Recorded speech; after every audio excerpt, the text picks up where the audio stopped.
32 PSI, that's the number your dad told you. That's the number the guy at the gas station told you. That's probably the number sitting on your tires right now, because the kid at the quick lube punched it in without looking at anything else. And it's wrong. Not kind of off, not close enough. Wrong in a way that's costing you tire life, fuel economy, and in some cases, the ability of your car to stop in a straight line when it matters. I've pulled tires off 60,000-mile vehicles that should have gone 80,000. I've seen sidewalls bulging on minivans loaded with 5 kids and luggage because someone rounded down to a safe number. I've watched a 2019 Honda Pilot eat the inner edges of 2 brand new 89 tires in 9 months because the owner kept it at 32 the whole time. Here's what nobody tells you. There is a correct number for your car. It's not 32. It's not what's stamped on the tire. And the place you've been looking your whole life is the wrong place. Let me walk you through it. First, the easy part. The number you've been reading off the sidewall of the tire, usually somewhere between 35 and 51 PSI, that's not your recommended pressure. That's the maximum cold pressure the tire is rated to hold before structural failure becomes a concern. That's a ceiling, not a target. Inflating to that number is like reading the red line on your tachometer and deciding that's where you're supposed to cruise. The tire can handle it. It's not designed for it.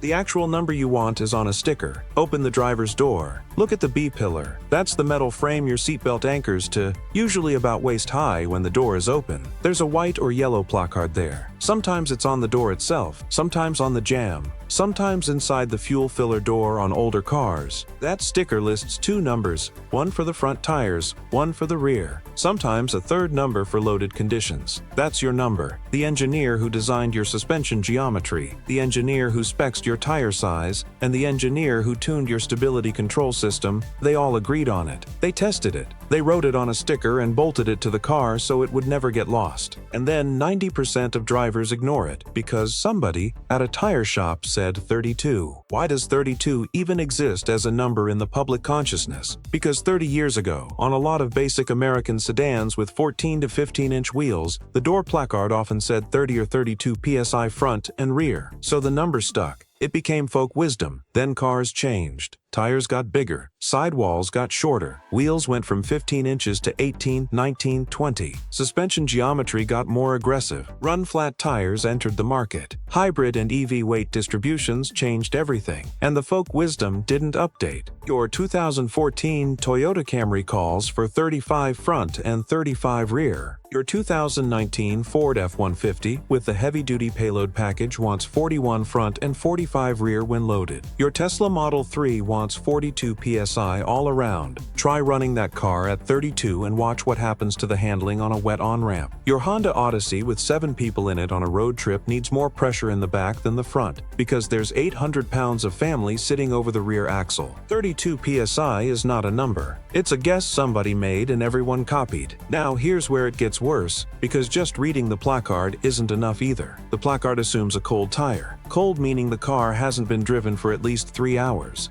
or has only been driven less than a mile at low speed. Tires heat up when you drive. As they heat, the air inside expands, and the pressure goes up roughly 1 psi for every 10 degrees Fahrenheit of temperature change. So if you check your pressure after a 40-minute highway run on an 80-degree day, you might see 38 psi on a tire that was 34 when cold. That's normal. Don't bleed air out to bring it back to 34. You'll be at 30 the next morning, and that's where the damage starts. Same thing the other direction. It's the middle of January. Temperature drops from 60 during the day to 20 overnight. Your tire that was sitting at 35 yesterday is reading 31 this morning. Your dash lights up with the low pressure warning. The instinct is to assume something's wrong with the tire. Nothing's wrong with the tire. Physics is wrong with the tire. The air inside contracted. Add 3 or 4 psi and you're back to spec. This is why you check pressure cold in the morning before you've driven anywhere, not at the gas station after a 20-minute drive across town. By the time you get there, your tire is already lying to you. Now, the part nobody talks about. Load adjustment. Look at your placard again. Some cars list 1 set of pressures. Newer trucks, SUVs, and minivans often list 2, a base pressure and a loaded or full capacity pressure. The loaded number is for when you're hauling cargo, towing, or running with a full passenger count. On a Ford F-150, that gap can be 10 psi. On a Honda Pilot, 4 or 5. On a sedan with 4 adults and luggage, maybe 2 or 3. Most drivers never adjust for it. They load up the family, put 200 pounds of luggage in the trunk, hook up the U-Haul trailer and drive 800 miles to grandma's house on the same pressure they used to commute alone. The rear tires squat. The sidewalls flex more than they're designed to. The inner edges scrub. By the end of the trip, the rear tires have aged the equivalent of 15,000 miles, and the owner blames the tire brand. Here's what underinflation does mechanically. The tire isn't a rigid object. It's a flexible pressure vessel. The air pressure inside is what gives it shape. When pressure is low, the tire deforms more on every revolution. The sidewalls flex past their design limit. The contact patch widens at the edges and lifts in the middle, so the outer shoulders wear faster than the center. Heat builds up inside the rubber because flex generates heat, and rubber that gets too hot for too long delaminates. The layers separate. That's how blowouts happen. Not from a nail. From a tire that was run at 26 PSI for 6 months and finally let go on the interstate at 75 miles an hour. Overinflation does the opposite,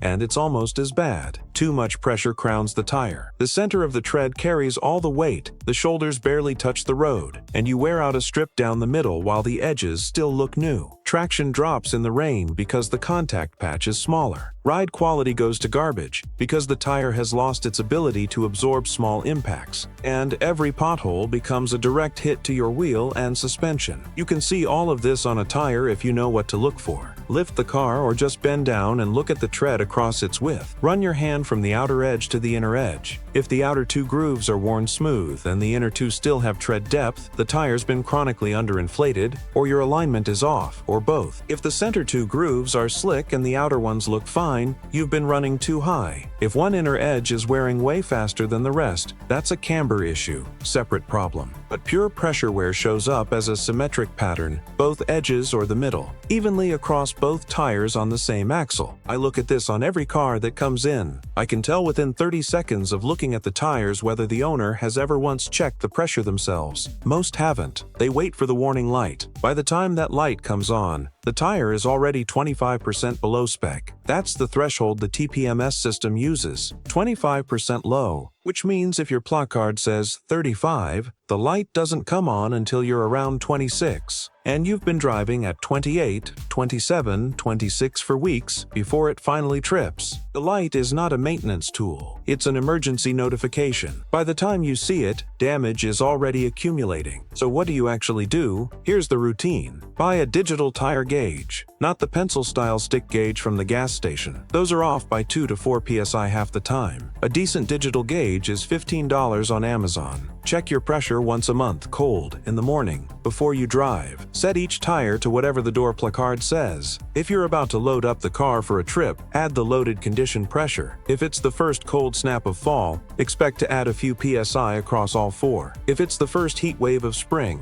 expect them to be a couple PSI high. Leave them alone. They'll settle back when the weather moderates. Don't trust the gas station air machine. Those gauges drift. The compressors lose calibration. The hose leaks. Use your own gauge to verify what you actually put in, and ignore the guy who tells you to inflate to the sidewall number. He's wrong. He's been wrong for 20 years. He'll still be wrong tomorrow. There's one more thing, and this is the part that surprises people. Nitrogen fills. Tire shops love selling these. $30. Sometimes $50, to put nitrogen in your tires instead of regular air. The pitch is that nitrogen molecules are larger and leak slower, so your pressure stays more stable. Technically true, practically meaningless. Regular air is already 78% nitrogen. The remaining 22% is mostly oxygen, which does migrate through the rubber slightly faster. But the difference in real-world leak rate is so small that you'd have to check your tires once every 2 months instead of once a month to notice it. For $30, you could buy 2 digital gauges and a small portable inflator and never need the gas station again. If the dealer threw it in free, fine. If they're charging for it, you're paying for marketing. Here's the part I want you to walk away with. Your tires are the only thing connecting 2 tons of metal and glass and your family to the pavement. 4 contact patches, each about the size of your hand. That's it. Everything your car does, accelerating, braking, turning, surviving a swerve, happens through those 4 patches. The shape and size of those patches is determined entirely by the pressure inside the tire. 32 PSI is somebody else's guess about somebody else's car from somebody else's decade. The number for your car is on a sticker 4 feet from where you're sitting right now. Go look at it. Set your tires to that. Check them once a month. Adjust for load. Adjust for season. You'll get get 10 to 20,000 more miles out of every set. You'll save a tank of gas a year on a commuter car, more on a truck. You'll stop shorter in the rain.